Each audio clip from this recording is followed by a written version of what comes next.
Hello मित्रांनो, हाय, good morning. आजच्या वैसली रेसिपीमध्ये मी बनवत आहे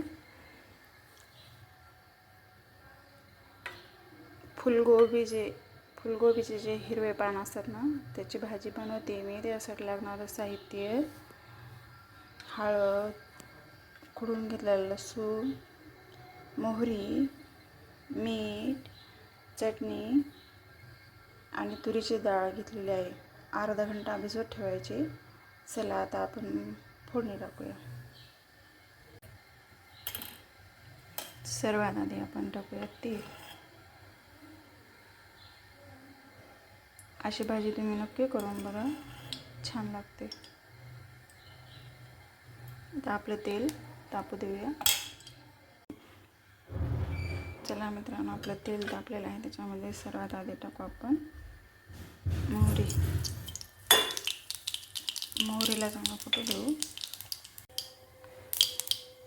आता आपली मोहरी फुटलेली आहे. त्याच्यामध्ये टाकूया आपण कुरलेलं लसूण. लसूण पण छान लाल होऊ देऊ.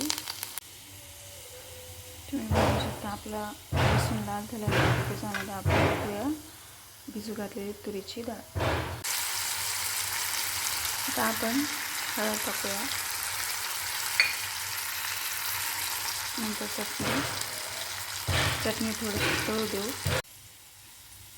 तुम्ही बघू शकता आपली चटणी छान तळलेली आहे. त्याच्यामध्ये टाकू आपण भाजी.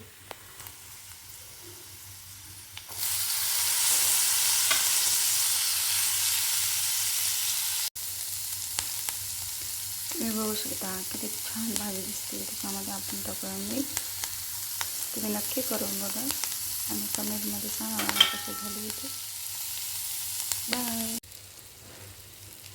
आपण थोडं पाणी टाकूया त्याच्यामध्ये.